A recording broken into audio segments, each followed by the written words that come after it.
Hey, Richard, it appears we're live, man. Oh, dang. Yeah, live in the Now, middle of the day. Sun's out. Usually live means it's dark out for me. you can see the sun glistening against your poetic hair at the current time in the pandemic world, We're gonna you have to know? talk about this hair. This is why we're all here today. Um, um, yeah. So let's give it a couple minutes. Hello, everybody. Uh, what's up? We got Chris Foltz here with us, and we're gonna give it a few more minutes. But we're gonna discuss. We're just gonna rap about my anniversary of going to jail 10 years ago.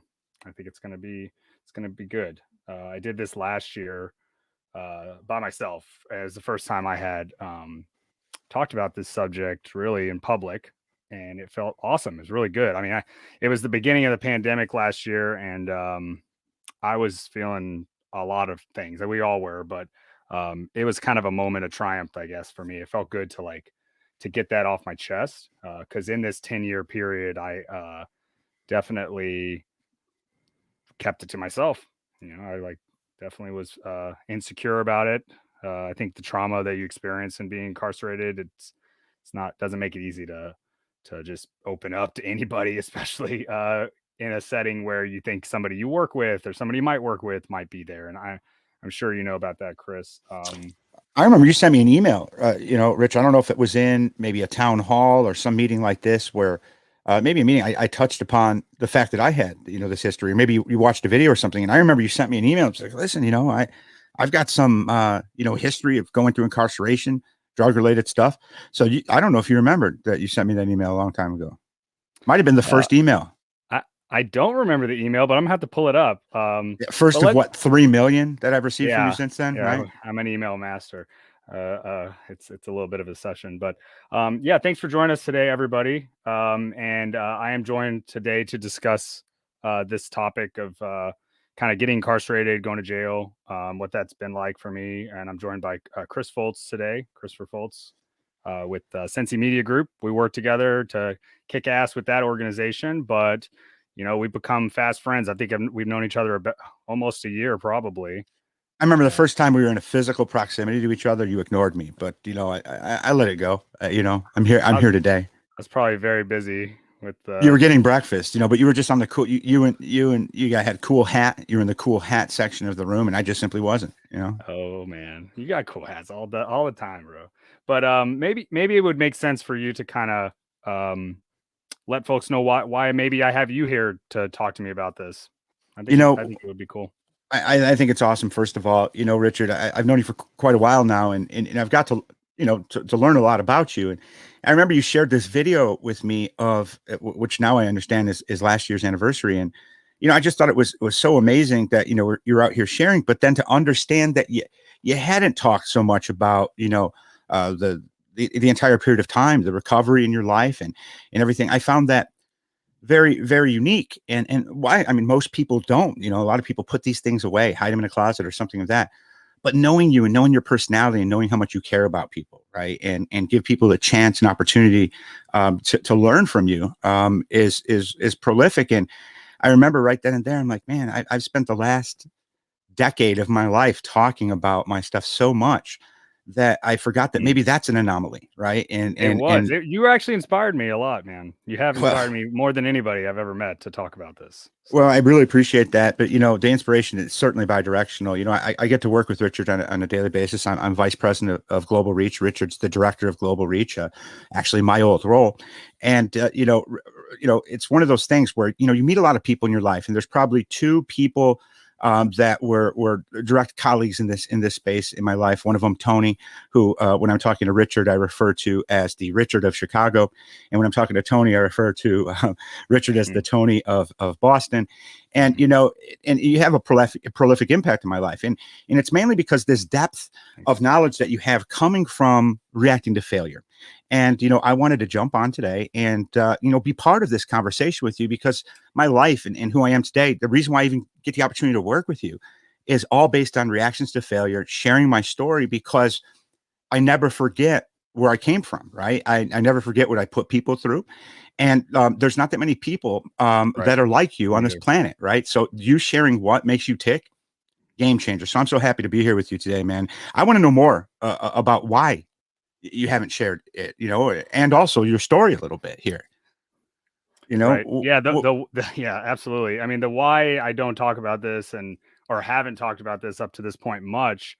Um, it really it was all based around, I mean, work, really. It was all, I mean, why I got in trouble in the first place was the way that, uh, work and getting a job and making money and sustaining yourself is in this country for a young person, for a millennial, someone at our age. It's like, growing up, I just, I didn't see a clear pathway to that, to self-sufficiency, and to like really, except for obsessively working, except for having a job that I just resign myself to and work 40 hours a week and that kind of thing. And as a young person, I was just always free spirit and really interested in seeing what I could do out there versus just making a call and going for that. So I guess early on it was like, in terms of, I sold cannabis and psilocybin and cocaine and drugs, as a college student,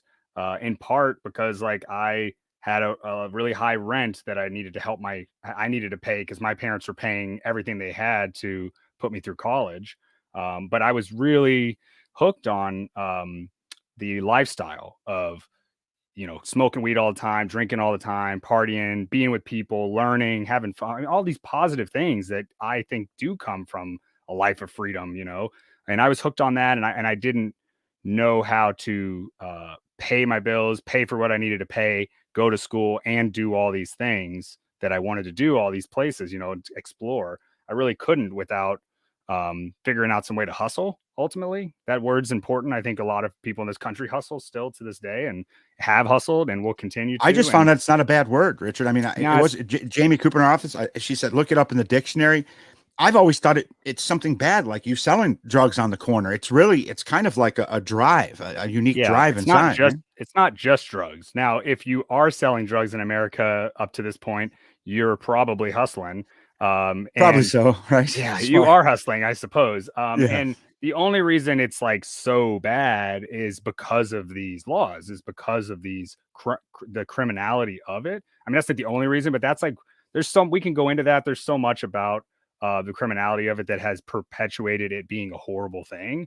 It doesn't need to be, I don't think, and I think it's going to change. But I that's ultimately kind of like how I got myself in that position. Then after going to jail for these crimes, why I haven't been speaking about it much, or I had trouble, is because I just figured it would get around. Like people would find out, the people that I wanted The to, rumor mill, right? the people I wanted to hire me, or that I wanted to have work with me, or like, trust me ultimately. Like I felt like for a long time that people would not trust me to do a good job, or to be honest or trustworthy or anything like that, if I had this record of dealing drugs and going to jail and things like that. So I think that's my answer. I mean, it was, and I also like, it was like crazy. I built this like insane shame mountain, like mountain of shame in my heart. And I think that many people do, that have wronged other people, and that's how they got in trouble, or they got in trouble and that actually affected their family, which it always does, or your friends, or your job. I mean, so many people in your life are affected by that moment of you being arrested, and that moment of you being incarcerated, Absolutely. financially, emotionally. I mean, the list goes on. I saw a lot of suffering of families while I was incarcerated through each person that I was in touch with. And my family was very affected. Like, my father was, really got hit hard emotionally. My mother and brothers and my aunt and cousin, everybody too, my immediate family. But, it really led to, I think, some suicidal thoughts. I think And it does for a lot, and you're their little Richie, right? So it's one of those things where it's I just guess so. I totally get it. And I think one thing that's interesting is, as you're describing all this, I knew this, but I didn't think until now the major difference. You see, my entire incarceration was due to my drug addiction and use. Right now, I was a drug dealer before in college, and Western Illinois University. I'm sorry, I apologize, but it was pretty common knowledge that I was in that circle. But you see, Yep. your incarceration is a result of the other side of the equation, right? So I'm interested to see, what is different about going to jail and incarceration being, let's say, a drug dealer versus going to jail as a drug abuser and user. I mean, I guess both of them Mm, are abusing drugs, but there's probably a different pathway inside the institutional system. And, because I know there's a lot of programs that are out there, like, right. rehab programs in jail. And I'm wondering how that was for you. Like, so you started as a drug dealer. Was Yeah. this like, how I, did this even start? How did you even start with drug dealing, Richard? I mean, I suppose, I mean, in high school, it was just like smoking, being ignorant to substances is the key for So me. you Like, started as a and so user, many, smoking pot, yeah, I more or was a less. Okay. user, whether it's alcohol or cannabis, and then eventually, psychedelics and ecstasy and well, cocaine as well. That was a big All in one. high That was school, all of those, or did you graduate a to? tab, yeah, in high school, really, and then college was like surrounded by people and like kind of brought in people from all over the country, all over the world that wanted to experiment with drugs and party and get to know each other. And so its availability was massive, and like and then it became this thing where I felt like I like kind of needed it. It was also an identity that I developed because I was reading beat poets and Hunter S. Thompson, and just I was really attracted to the Grateful Dead, like people that were amazing artists, but also were drug abusers and addicts, and I uh what do you call it, sensationalized that and kind of did want to imitate that, I will say, as well. And so the drug dealing thing came in because in part I had a community of drug users and friends and festival people and music people. I was in the music community. I mean, everybody in the music community knows what it's like to be around people that are Oh yeah. abusing substances, and it's a part of the identity. And so like that was me too. So I had like a variety of identities that all tied into needing to experiment and have substances available. And I liked helping my friends. I always have. And I liked helping. I convinced myself as a drug dealer that it was like I was doing a good thing. This was like karma. I was bringing the good substances You're to the right. people You're or dividing whatever. the And like, party, man. and just Dividing the generally, party. you didn't have to like go down to downtown to some like meet some creep or something. So I'd have people come in. I'd have promotional materials, free stuff, music. I'd show them my printer, like in like a Pineapple Express. But no, so that was kind of Were what you led good? to Were you good at it though, Richard? I mean, did no, did it's you horrible. actually No, no. make? Okay, you What didn't what make. what Did you I make what money? no, I mean, like I was like money came in, and then I was able to pay for whatever I wanted, but like I would owe money to my buddy. Yeah, I was It was all my horrible. friends. Like I was horrible at it. No, I was mostly just trying to help people and have fun. I didn't really need to make anything. And it was a vice grip though. Like I really couldn't get out of it.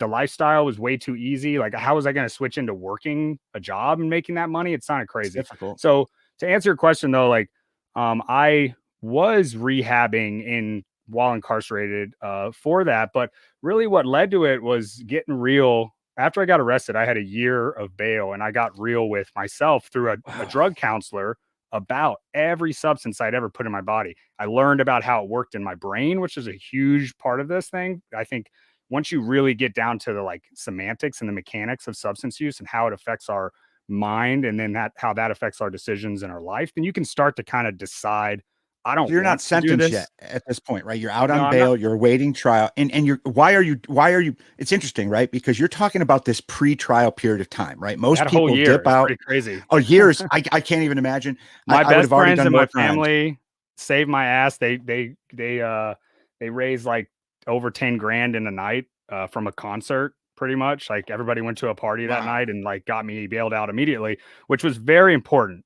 So like in the end, like I may not have made it to jail. I may not be here today if I was broken down and beaten down by the police into ratting and telling them what they wanted to know about the people that I was selling drugs for and with. If I had gone that route, I've watched many things about what happens to people like that. And somebody's getting, if somebody else is getting popped, then somebody else could get popped. And like, it just, the drugs you're using and you're selling, especially maybe if it's cannabis, that's one thing. You probably just get it from your friend, they grow it. But like cocaine, ecstasy, a lot of things are coming from Yeah. somewhere that's sketchy as fuck, and they will not give a shit about You you. And so you don't want I to could mess have, with that line, right? yeah, At so all. I could have been, I definitely could have not made it out of that. I remember they sat me down, they asked me questions like right before they let me out. And I was like, oh yeah, I took their business card. I'm like, I got you. I'm totally gonna call you. Never called them, thank God. And like was able to just get back in there with my friends and family and stay strong. I mean, they were following me in the streets. They were trying to, they were pressing me. And I mean, in the end, like I never had a record, even like a parking ticket. And this was nonviolent. Didn't have a gun. I mean, I had a bunch of drugs, but they knew it was just me and college kids. They knew there was nothing crazy going on. But they were like, "We are bringing this hammer down. You are going to jail for 7 years," is what they You're from originally said. Texas. And You're I in was this like, area. You're out of towner. That's not your home, really. You're violating the terms of their community. It's the way they look at it, in college towns. I also had Somewhat a justified. brown last name. I have to say, I mean, there's no way it didn't affect things because like they would in jail they'd place me into rooms and whatever They with do like, segregated in jail. yeah, I wasn't necessarily white on paper there. Um, but yeah, I got into I started getting into recovery. I like learned about substance abuse as I was leading to jail, and then when I was in there, I absolutely used the programs, and they meant a lot to me. I was doing the work in the steps. I was in AA and NA, and I was around a lot. I was in county jail here in Boston, and that the county jails and major urban centers are full of like a revolving door of drug addicts, like Yeah. heroin addicts, crack addicts, meth addicts. I met a lot of those people that I'd never really met before. I didn't really hang out with those kind of drug users and partiers. So But I I when I before you took went to jail, recovery into my heart, despite the fact that I wasn't like a drug addict, full flush like you. Like yeah. the addiction to the lifestyle is really a thing, and I worked the steps on that. You know, Well, I mean, we called it addiction to ceremonies, right? So eventually I ended up in heroin, So just even the process of getting it, doing the whole process to prepare use. I mean, it's so ceremonial in nature that it binds you. What I find interesting is this, right? First of all, mounting a defense or any kind of strategy toward your legal future is almost mm, impossible when you're inside of jail. So the fact you were bailed out, remove the notion of the right? idea of ratting people out and all that. Even if that wasn't even on the table, they weren't going to accept what you said. You see, as a drug addict, they basically don't want to believe anything that you say, right? So that wasn't even something that said, "Hey, Chris, if you rat out, we're going to let you out." That's not even an option. My parents were both in law enforcement, right? Mm-hmm. So the people that arrested me were colleagues of my parents. My mother died less than a week prior to my arrest. So the day before I was arrested was her funeral. And the people that arrested me were ultimately at my mom's funeral. Some of them were literally the honor guards and everything at her casket. Very, Wow. very awkward situation. But I can tell you that being like I didn't necessarily have the bail situation. They set my bond very high and I couldn't get out. Now, in your situation, I think that if you would have gone right into jail, right, didn't take this period of time to kind of, that nobody really gets this period of time that you had. I'm very thankful for that. But you could have handled that Bless so different. You could have handled that so different. Now I got to ask, did you do all of that learning and understanding as part of positioning for your legal defense? Possibly to spare you various amounts of incarceration time. What was the Absolutely. I mean, strategy there? I'm a strategy guy. I just am Hmm. strategizing life on a daily basis. Like, what are my goals? What do I want? What do I not want? How do I avoid dying? And how do I stay alive and keep this thing going? I just can't help it. So I apply that heavily to this period. And I was definitely like, I got to look good. I got to stay out of trouble. I got to be showing that I'm taking some steps. I probably could have took more. I was drinking during that period a lot. I was like a depressed person, and if I had gone to the program during that year and actually been working the steps, maybe I doubt it would have made a difference, but I didn't do that. Yeah, I think it's I don't know. It was I also was lucky enough to be studying Buddhism and spirituality in college and meditation and yoga and things like that. And I really started to incorporate that into this time. People encouraged me, my substance abuse counselor, my best friends that were also, I had friends, my best friends around me were studying to be counselors. So I had like therapists, like literally in my circle of friends that were really helping me out. And with the Buddhism thing, Ram Dass, like that's when he really entered my life. And I like read Be Here Now, read this book Be Love Now by him. I read it all the way through leading up to when I went to jail. And then I brought what I learned from that about being love no matter who it is and loving everybody and having a a Buddhist perspective on suffering, which makes it all a little easier to understand and like get through. It's simpler. And I Were there brought people that that understood that in jail? I mean, did you find that clique, the Buddhist, if you will? sort of. I mean, we had like meditation classes. If a few people would show up, like I think there maybe were a few, but not really. Mostly I was just cranking through books about it. But I want to pause real quick. I got a few poems to read, and they're from different times. Fantastic. So Love that. this poems, and the poems are, the links are in the comments, or the information. But this one's called There and Back. And I wrote this January 10th, 2011. So a few months beforehand. So let's see. So close my eyes, recite mantras inside. Flown this way before to my destination core.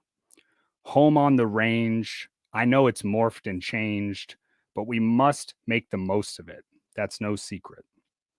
Please don't mistake awareness with knowing. Fountain drips while we are awake. We sleep while it's flowing. Be aware, third eye stare, never fear.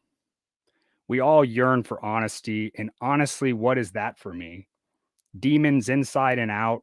Some can enter the heart and crawl about. Inspire yourself to stand strong and sing your praises like the words to our song. Leak your hidden mistakes. Shift the plates. Awakening quake.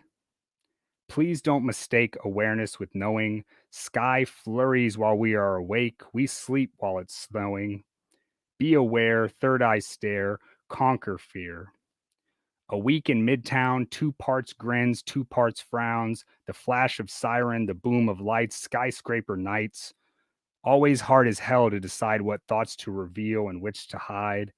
You gather with your crew, proud of the ones you love, the way things grew.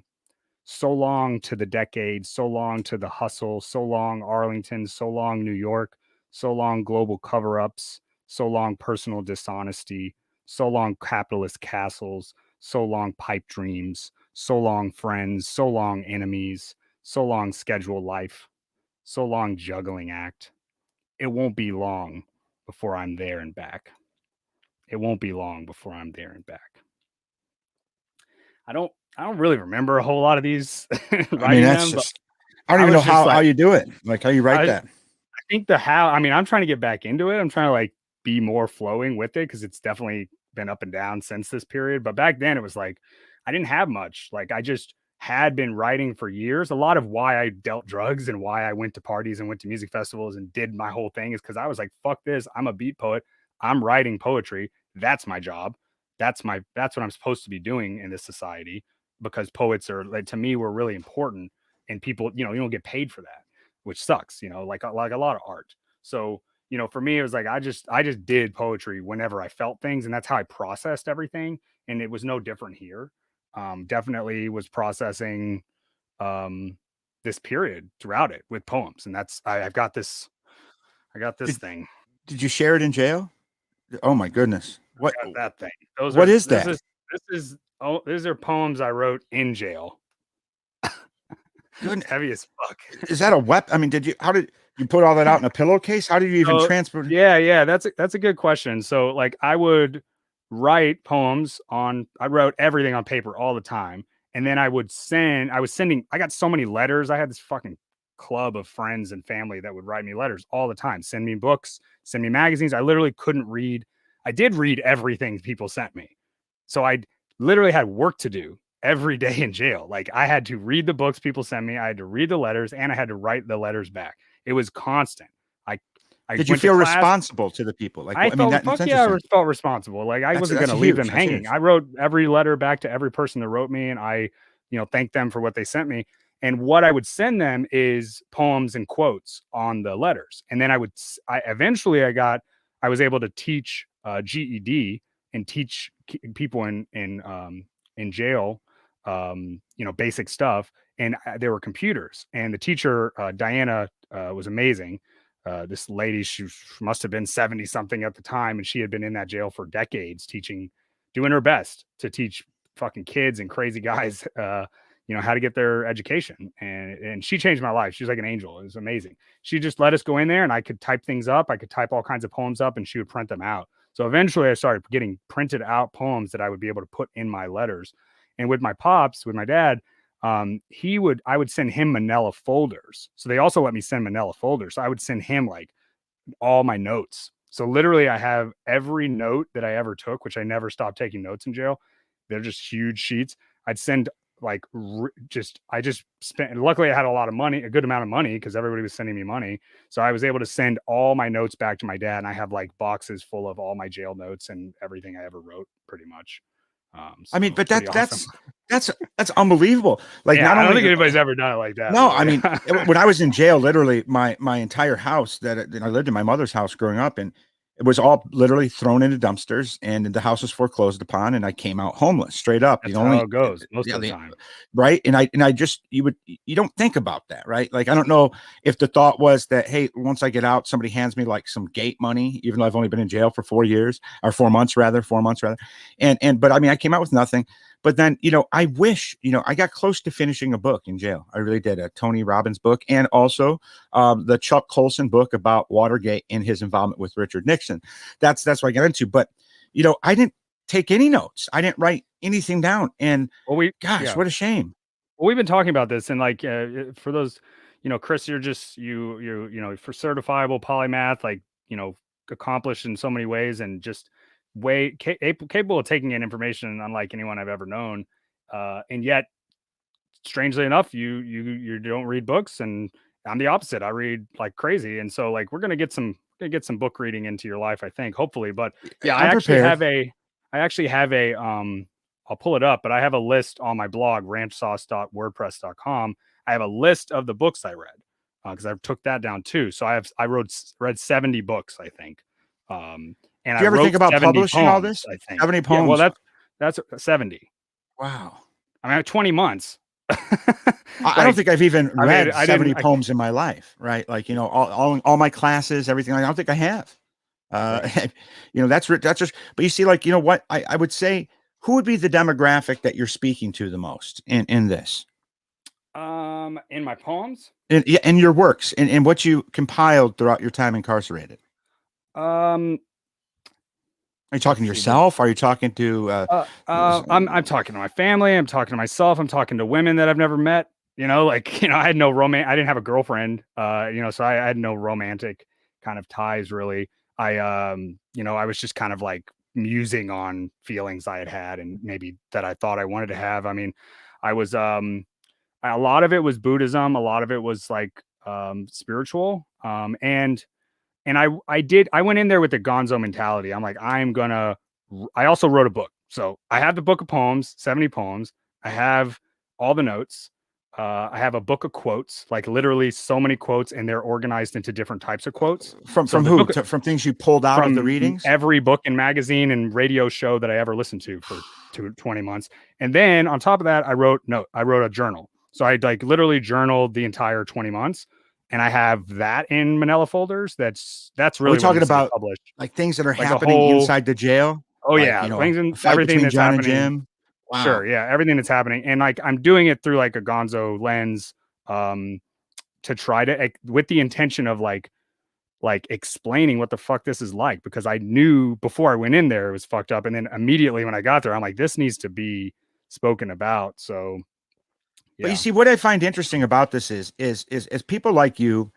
I wish I knew people like you before I went to jail, right? And ultimately, because maybe I wouldn't have gone to jail, and maybe you wouldn't have either. But I'm very thankful for everything I've learned through the experience.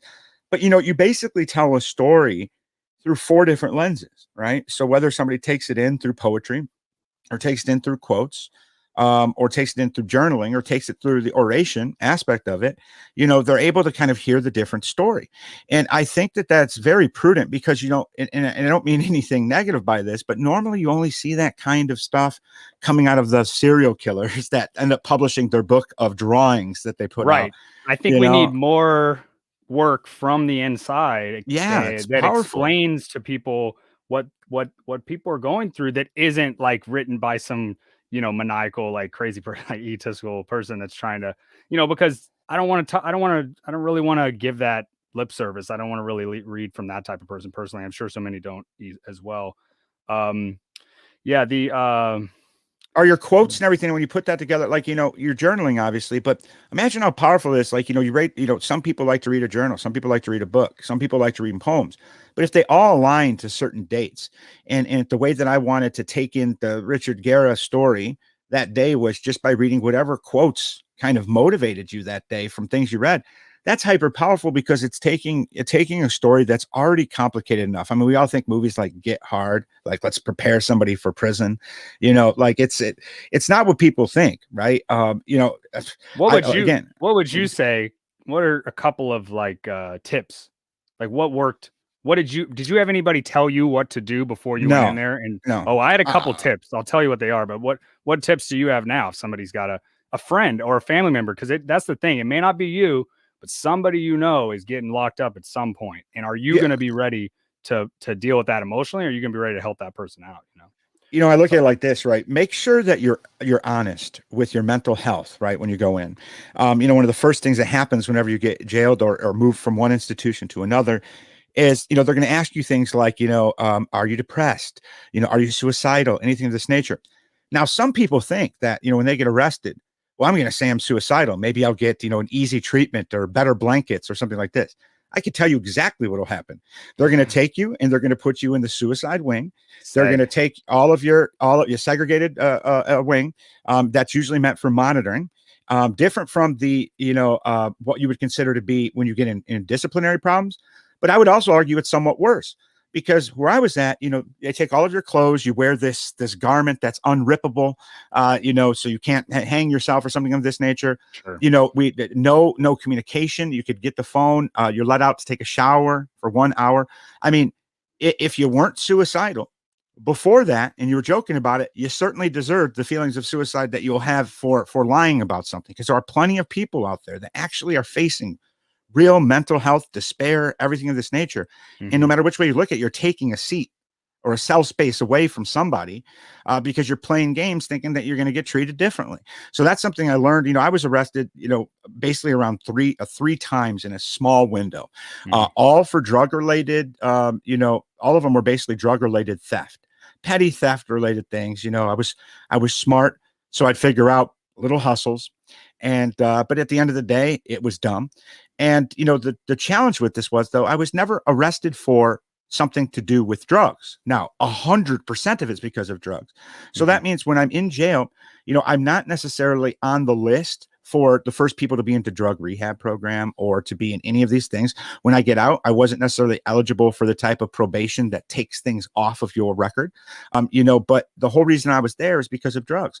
And, that's the challenge, because there's almost like this divide, right? Where unless you're busted with drugs, they don't actually, think about the reason why you commit crimes. And it was pretty obvious, right? I looked like a heroin junkie through and through. Everybody knew me in my town, 150,000 people. My family was fairly well known, especially for law enforcement.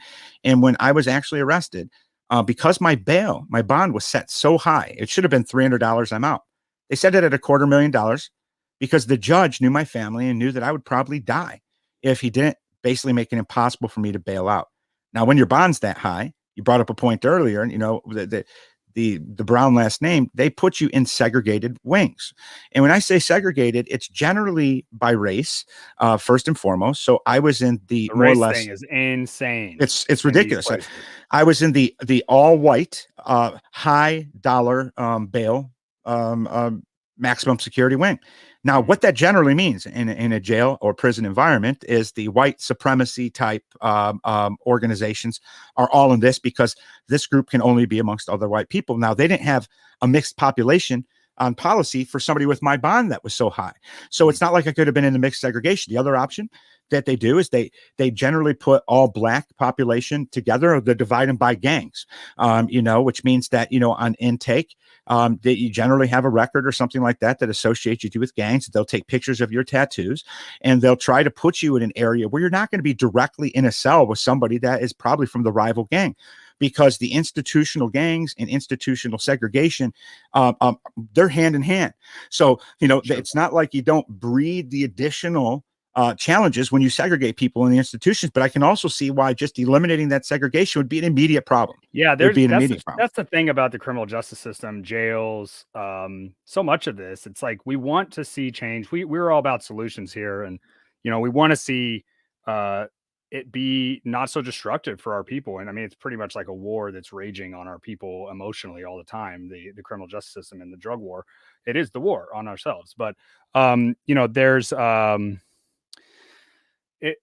we can't just go in and flip the switch and flip the script and just everything's going to be hunky dory. Like a lot of these things are like they're embedded and they're not so easy. So I mean, but it would be cool if like there were thinkers within the criminal justice system and within our government, and just generally they would allow people to come in here with the intention of how do we start to move these things around so that now this is just safer and easier and it doesn't breed so much destruction after the fact. But I think we all know the complex, as we've talked about on Fear and Loving, a few months back. Like, it's crazy. It was a few months back, but I guess it was last month. It was last month. So plug Fear and Loving. Chris and I and our squad, we do a monthly podcast every second Tuesday. Next month, second Tuesday of April 13th, we'll be talking about media, misogyny, and misanthropy. It'll be pretty intense. As usual. Need a dictionary for that one, right? Right. Yeah. We need that. Yeah. You brought up intention, Richard, which I thought was very interesting. That last bit you said about the intention. And I think just one thing I want to say when it comes down to change in institutions, being on the inside and also working in government and politics for as many years as I have, there's this kind of misconception to some degree that the institutional problems that exist right now, some of these systemic problems that have been around forever, are in place by intent. And unfortunately, if that was the case, it'd be very easy to somewhat solve it by removing the people that have the ill-gotten intention. Okay. But some of the situation is in place because the systems built around it require such maneuver. It's like removing a battleship in the Panama Canal to even get institutional change in place, that it doesn't happen. And I think we need to recognize that, because when we go in there, money.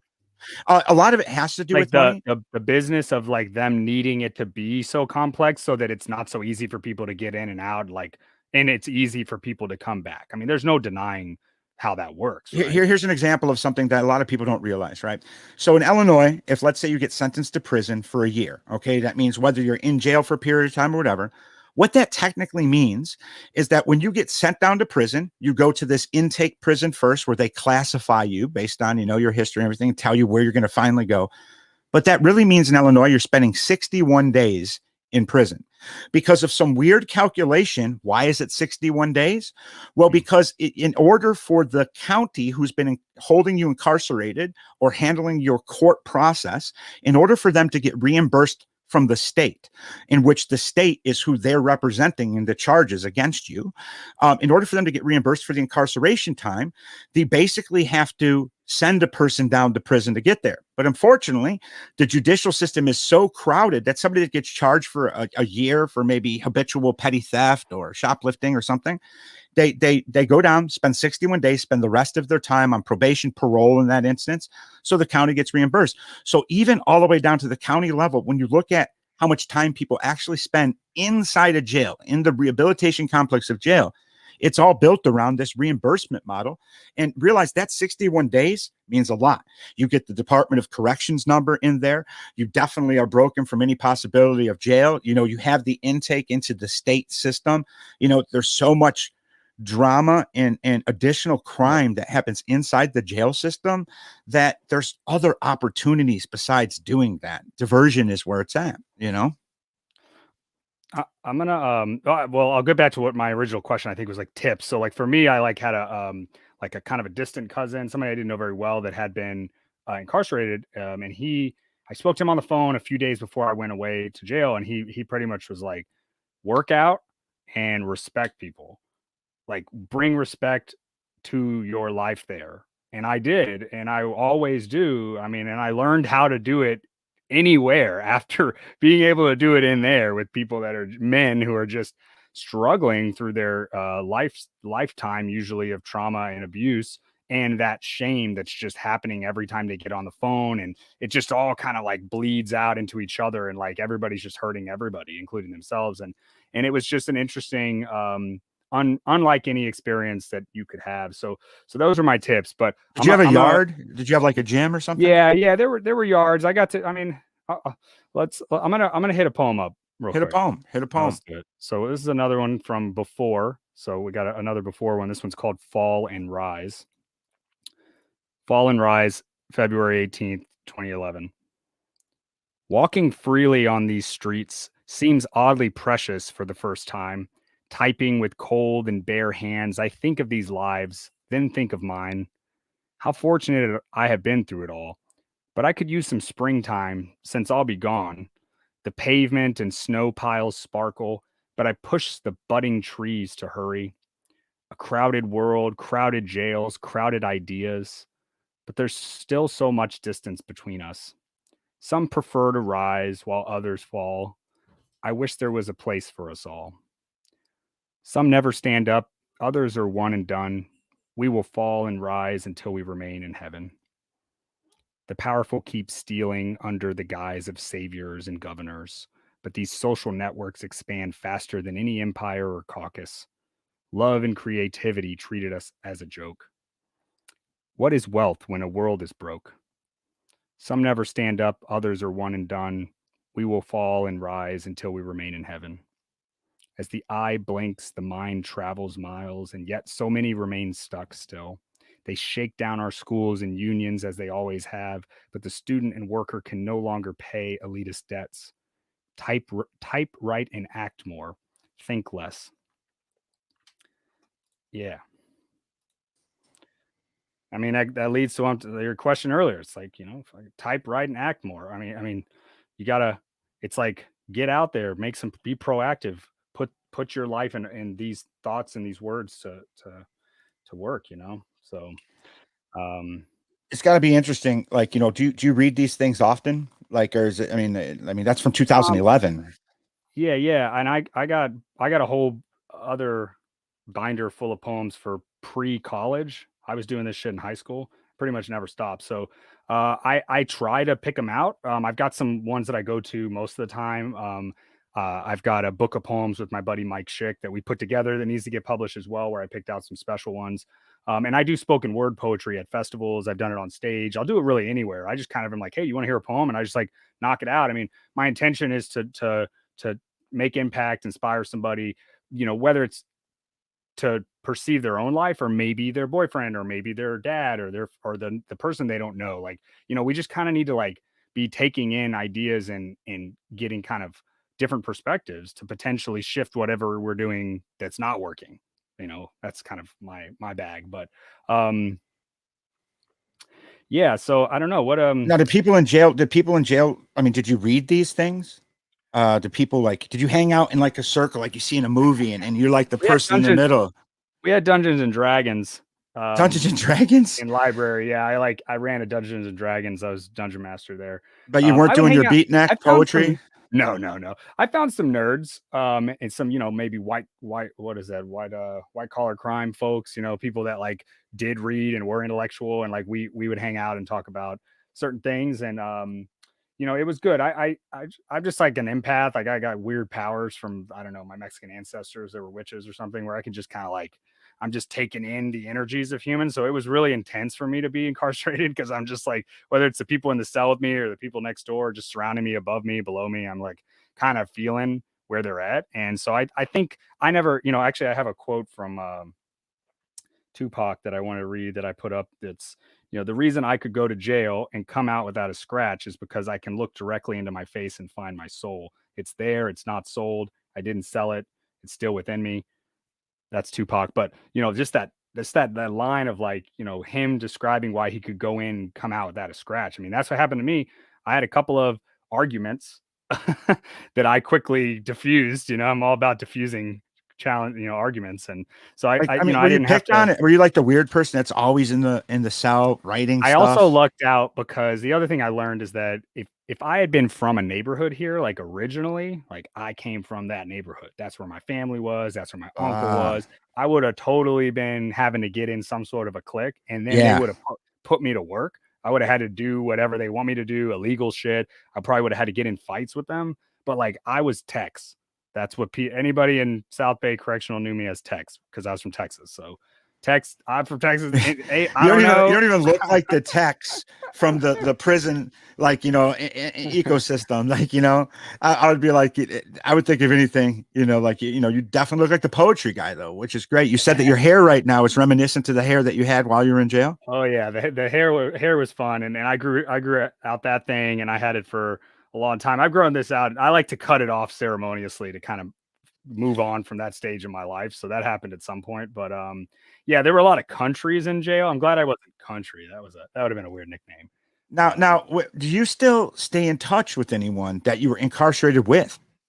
A few of those guys, I was able to stay in touch with them, and I would hang out with them. A couple of them ended up selling coke again or whatever, or getting themselves arrested again. I lost touch with them. A couple others are done amazing. A few of them, my buddy Liam, he was a meth addict, and he was incarcerated with me, but he actually was studying Buddhism, and we did the substance abuse classes together. He came out. Actually, this is interesting. So he, myself, a few others, we had an opportunity to take a University of Massachusetts substance abuse education class where we learned how to be substance abuse counselors. So I read a whole book, a textbook about drugs, and wrote an essay. I have one online. It's called Psychoactive Drugs in Youth. So I wrote that in jail. I need to share that thing. But that's just really neat, man. So I wrote that, but he ended up leaving and going. That was his way. When he was on parole and probation, Liam went to UMass Amherst, got that whole program figured out, became a substance abuse counselor, and then worked in halfway houses for a very long time. I think he still does. That's awesome. Just bought a house in Providence. Shout out Liam, like killing it. Other buddies of mine, doing well, never went back. It's like, and they were the ones that wouldn't, because they were thinking about their position in this place, incarcerated, and how they weren't going to go back and how they're going to stay out of trouble. And we didn't go to segregation. I never went to seg. I never went to the box, because I just knew I had the strategy. Get me the fuck out of there. I got sentenced with 3 years, with 3 years probation. So it was like 3 years instead of 3 in a day, which is what they tried to give me, which meant I would have had to do 3 full years. I got 3 years soft in the county jail. That was the one thing that my lawyer was able to figure out. And so I actually served half of that, 15, or what is it? What's half of 3 years? How many months is that? 18 months, Richard. 18 months. So I served 18 months, and then it took another couple months for them to actually let me out the door. Now, are you on parole then when you get out, or is it probation? So this is the other thing. I'm going to read a poem about this too. So parole, probation, insane shit. Like that shit was scarier and crazier than being in jail. Jail is easy. Do a whole nother Wake talk up, on that. Eat, right, work out, whatever. Probation, parole, it's like I got out of jail and they were like, you're going to go to this place, take a drug test, as if the next day, as if I was going to go do drugs, which many people do. And so I went in there and I couldn't pee in front of the police in this room full of mirrors where they're watching me do it. I couldn't do it. I'm like, I don't know what to do. And they're like, well, they called me like, you're going back to jail tomorrow after all that. And I called all my parents and my friends. I'm like, listen, I don't know if I can pee tomorrow. I might have to go back to jail for another year or whatever. And I was able to drink shit tons of Dunkin', shout out Dunkin' Donuts, and like just was able to make it happen. That's what they want to shout out for. Yeah, they want that. So so I went. So yeah, that was. But then I did probation and parole for a year at the same time. Thing. So I had and I have a car, so I had to take in Boston. I had to take the train to go to my probation officer in one part of the city, north, and then I had to take another train to go to my parole officer south. I had to pay both of them. So like the pay part's crazy. Like it costs you hundreds of dollars a month. You don't have a job because you have a you're a felon. So yeah, that part was nuts. Like it was insane. And here I'll knock out a poem from that too. This is on my Instagram today. Prisoner in Society. So this one's right after. You can stay on screen, Chris. No worries. This one's right after.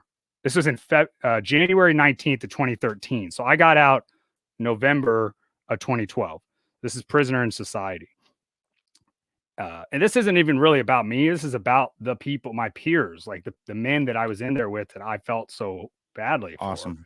So, and I wrote a lot about them actually. So this is Prisoner in Society. A prisoner in society. I look pretty normal. I got no leash around my neck. A prisoner in society making me a nervous wreck. A prisoner in society. Lost some face, lost respect. Doing the best I can. A prisoner in society. Owe my time to the man. A prisoner in society, we aren't all that different. sitting together on the train, a prisoner in society. We both got hearts, we both got brains. A prisoner in society looking for a coin flip future, fighting back the fear. A prisoner in society got to get me through this year. Prisoner in society, one miscalculation could bring me back to square one. A prisoner in society, need freedom, but nothing can be done. Fucking scary out there, y'all. Like, you know, somebody that has been incarcerated, that is on parole, probation, back them up. I mean, over the years, like Facebook's social media, I have connected with people that have been like my buddy Ben Silver with Orchard Lounge, dope ass DJ setup, got mixed up in some stuff like right after I did, right after I got out, and he came to me, and I've had people come to me and I tell them how to handle this shit and like what to do, and I give them the best tips I got, and we need to do that for anybody and everybody we get a chance to. And if you do know somebody locked up, send them anything you can, money, any of this. It's so important. Like, you will keep them alive, in the heart and you know, and just in general. And it made a big difference. Like, I think in the end, like my friends, my angels, like the people who gave me the correspondence and the books and everything, like every day was okay. It wasn't that bad. And so because every day was okay, Huge. my PTSD, my trauma wasn't as bad as it probably could have been. Definitely not. But I still had that, you know. So mental health's important, you know, the access. Be honest with yourself. Be honest with yourself. Like, you know, they say in AA and you know, whatever it is, you know, you resolve yourself to the fact that you're not in control. But in the end of the day, you know, taking responsibility, which you clearly did. There's a whole bunch of evidence to that, is probably the most important thing. And that's why I'm honored to work with you on a daily basis, because it's not Thanks, that Chris. often where people, you know, have a real perspective and understand where these things fit into their life. And it's one thing to gain a lot of information, but what makes information knowledge is when you can apply it. And what makes it wisdom is when you take the time to take something you learn how to apply, to teach it to somebody, with the whole Damn. point of them making it better. And what you do is you spread wisdom in this. And I really appreciate You it. do it too, Chris. I appreciate you, man. Like, you, if you guys don't know, Chris, like, openly, you know, on any chance he gets, I mean, you bring it up as like your intro, that this is a part of your identity. You've been through this. It doesn't matter. I've seen you in rooms full of, you know, Fortune 500 folks from internationally around the world. They're kind of like, well, didn't expect that bio, you know. Right, that's and sure. That's and for I sure. think that that's going to help, you know. So we're going to keep doing that work. And I appreciate you being here, man. We got to get Yeah. back to work. Let's do And another one. Yeah, we do have to get back to work, but let's do another one of these, and let's talk about that probation and parole, because I think some people aren't prepared for that. And I think we can share a lot of wisdom. I made a lot of changes in my life through that process. there we go. Some people don't, you know? Yeah, maybe we'll schedule something to really help educate folks, because you know, even a lot of people don't get incarcerated, but they do end up on probation, and that's trouble. It's struggle. So like, we need to help them out. But I'm gonna read another couple things. So I'll let you go right now. But thanks, brother. Thanks, everyone. I really appreciate this. All right, guys. So I'm gonna read this quote that my friend of mine shared today. I just felt like it was relevant. Of course, just popped in. So, when you reach a stage where you can have a very dark and difficult experience without having to look on the bright side, then you know that you have made progress on your healing journey. Because one significant measure of our emotional health is our capacity to tolerate all of our experiences without jumping to reactive frames. You reach a stage where you can stretch to accommodate the truth of your lived experience. You have enough light inside to own the shadow, and enough shadow inside to own the light. It's Jeff Brown is the name. And feeling it. I mean, Chris knows too. I mean, it definitely speaks to how I handle this shit, and we need to encourage others to do the same. And I'm gonna leave us with one poem. This is The Soloist. This one's a good one. My dad likes this one. I'm a cellist, so you know, I never did much soloist work, but second chair, not first chair. So this is from while I was incarcerated. So the other ones were before and after, and this one was while I was locked up, March 10th, 2012. So I had been in there almost a year. This is The Soloist. Teary-eyed on jail payphone, trying to be strong, to be positive in the distorted face of incarceration. A year of searching the existential cracks of one's saddened heart for belief in a life that exists in memory and in hopeful plans. Smiles deplete, pains untreated, smiles depleted, family, friends, love, despite the suffering. These are noble desires that tear asunder the soloist. Standing alone amongst strangers, swirling, lost and chained, tearing layers from lips with sore teeth, wondering to no avail about them and what they really think about me. Are they already afraid? How will they know me? Am I changed? Taken down a peg, joining the disadvantaged, waving goodbye to old habits, evil deeds, and invincibility. What about what made me happy?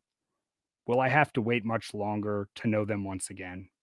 Wireless outer net disconnection, dubstep in commercials, taunting, convict conversation reruns. This isn't quite me sometimes, with the constricted choices, trying to pick the middle way, fighting unsatisfactoriness. Jail, Sangha, somehow tough. Is this the base camp for the summit? Springing forward tenderly, December's 21st. Who, what, when, where, why, how will I be? Hell yeah.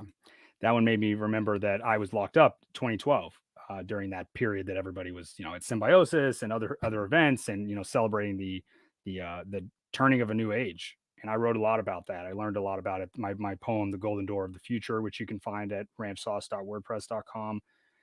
I don't even remember writing it. It's literally just about this age that we're in now. And if you didn't know, we're in a new age. And it's a better age, which got to be, so this is something I care a lot about. And I really appreciate everybody for listening live and checking this out after the fact and just being in my life and being a good friend and caring about me. And, I'm here for you. I'm here for your friends and family. If they're going through any of this, you just let me know.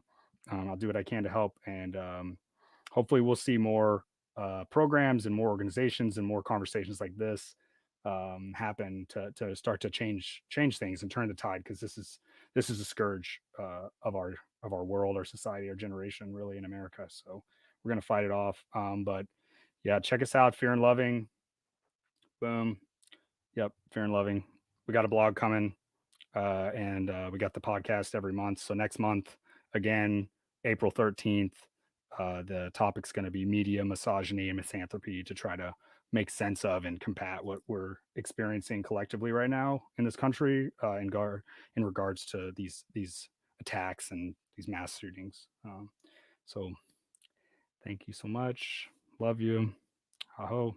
Here's to 10 years out, and maybe we'll do this again next year. It sounds like we'll probably do something like this more often. But have a great day.